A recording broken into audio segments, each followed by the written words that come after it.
Cek 1, 2, 3. Oke teman-teman, thank you masih di code file. Kali ini lebih ngebahas santai sih. Jadi nggak selalu kita ngebahas code lah. Mungkin kali ini kita agak lebih santai. Topiknya cukup menarik. Jadi kenapa sih biasanya programmer itu pakainya Linux compare to Windows gitu ya. Tapi ini di sini bukan berarti Linux tuh lebih bagus dari Windows atau misalnya Windows lebih baik dari Linux. Enggak, ini murni opini aja dan juga murni pembahasan santai aja ya. Jadi mungkin buat para fanboy Linux atau Windows ya masing-masing punya plus dan minusnya. Dan kalau mau berdebat silahkan di kolom komentar. Ramein aja kolom komentarnya. Nah, jadi kenapa sih biasanya kalau misalnya kita lihat nih ya, programmer itu senangnya pakai Linux gitu ya? Apakah cuma buat kelihatan keren aja gitu? Karena mungkin kelihatannya jadi terminalnya jadi ada yang kelihatan model-model film science fiction gitu ya. Jadi banyak tulisan-tulisannya, banyak tulisan-tulisan berwarna-warni, teks semua isinya, terus hitam putih. Jadi kelihatannya jadi lebih kayak hackers gitu ya. Apakah memang semata-mata hanya untuk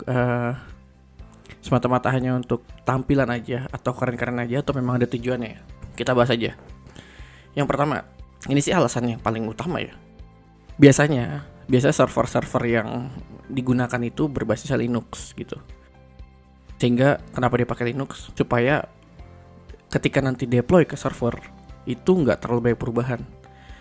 Begitu juga dengan package-nya dan segala macamnya. Jadi mungkin bisa diotomatisasi. Otomatisasi dalam artian misalnya pembuatan script inisialnya. Maksudnya script inisial itu gimana? Misalnya kayak ketika misalnya aplikasi ini mau di deploy, ketika sudah di deploy kan pasti ada misalnya install package tambahan atau misalnya ada package third party segala macamnya. Nah itu jadi ya dia sekali bikin aja lah gitu, sekali bikin scriptnya di lokal dia merasa bahwa oh ini jalan di lokal saya. Ya udah kalau gitu ketika di deploy ke server harapannya nggak terlalu banyak perubahan gitu. Jadi alasan pertama ya karena supaya sama aja environment antara server development sama server productionnya. Kedua adalah terminalnya gitu ya. Saya sebenarnya jujur kurang begitu ngikutin perkembangan Windows gitu ya. Cuman kalau yang saya tahu di bawaannya Windows itu punya juga sebenarnya terminal yaitu bukan MS-DOS ya, tapi Command Prompt. Nah, saya kurang tahu sekarang update-nya seperti apa, cuman as per yang pernah saya cobain memang di Command Prompt itu banyak sekali sih ke limitasi lah, nggak seenak misalnya kita pakai terminal di Linux gitu. Yang paling kentara itu adalah ketika SSH. Setahu saya dulu kalau misalnya Windows itu mesti pakai PUTTY putih atau apa, saya nggak tahu bacanya gimana. PUTTY. Jadi harus pakai aplikasi PUTTY.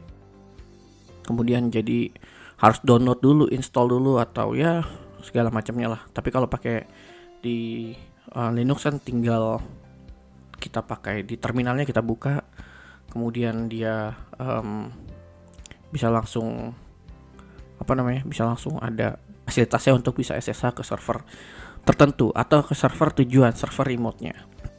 Alasan ketiga sebenarnya karena Linux itu open source, sehingga kalau misalnya si programmer ini mau ngulik gitu ya, mau ngulik sampai dalam-dalam gitu mungkin ya, mau ngulik sampai dalam-dalam itu merasa lebih customizable aja mungkin ya, ketimbang misalnya Windows yang memang proprietary gitu. Jadi ya bukannya di Windows itu nggak ada fasilitas untuk kayak misalnya berinteraksi dengan sistem operasi, ada gitu, kita bisa pakai API dari operating systemnya Windows. Cuman kalau misalnya memang ada kebutuhan tertentu yang memang pengen custom gitu ya, lebih pengen custom banget ya, mungkin alasannya pakai Linux lebih enak karena open source gitu. Kita bisa lihat kok source code-nya, mungkin kita bisa gubah source code-nya jadi sesuai dengan kebutuhan kita gitu kan.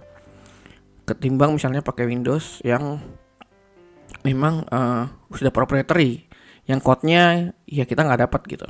Kita cuma berinteraksi dengan operating system melalui API-nya gitu. Nah, alasan yang paling penting berikutnya adalah sebenarnya keamanan. Nah, keamanan ini cukup menarik ya. Di Windows pun ada, sebenarnya di Windows pun ada gitu ya untuk manajemen keamanan dari penggunanya, usernya, segala macamnya gitu. Cuman memang di Linux ini untuk keamanan ini, misalnya untuk kita mau mengakses satu file yang memang bukan punya kita, bukan punya user, maksudnya bukan milik user kita, itu dia kelihatan lebih restriktif sih memang ketimbang misalnya di Windows gitu. Atau saya juga kurang tahu ya, karena mungkin Windows yang diinstal di kita itu by default udah udah di setting auto menjadi admin mungkin gitu. Jadi sehingga kelihatannya tuh ya udah kita buka file sana sini buka Access sana sini pun ya udah kebuka aja gitu. Paling pun kalau misalnya ada butuh autentikasi administrator gitu, ya biasa cuman kayak continue atau cancel gitu. Yang saya lihat gitu ya. Walaupun ada juga yang memang restriktif juga di Windows. Cuman entah kenapa sepengalaman saya pakai Windows dan sepengalaman teman-teman juga pakai Windows, biasanya kalau ada butuh akses administrator ya udah cuman ada cancel sama continue aja gitu. Terus kayak ya udah jalan aja gitu. Beda kalau di Linux kan ada sudo gitu. Saya nggak tahu cara baca gimana.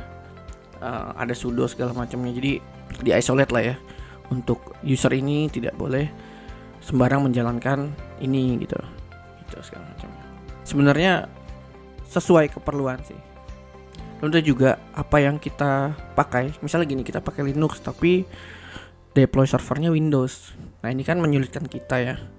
Memang ya bisa aja gitu, bisa aja. Cuman ya biasanya juga banyak juga program-program yang kita pakai Windows karena mungkin sudah terbiasa pakai Windows, atau mungkin memang server tujuannya misalnya berbasis Windows Server gitu. Ini ya balik lagi ke kebutuhan teman-teman semua sih.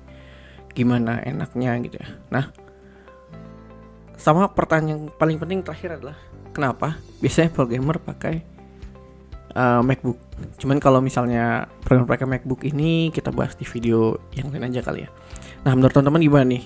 Kira-kira lebih enak pakai Windows atau pakai Linux nih untuk ngoding sehari-hari? Tulis aja di kolom komentar ya. Debat nggak apa-apa, silakan. Asal jangan sampai sara gitu ya, sampai berantem beneran gitu. Silakan. Ayo mengundang para fanboy untuk berdebat di kolom komentar. Thank you. Sampai jumpa di video berikutnya. Bye.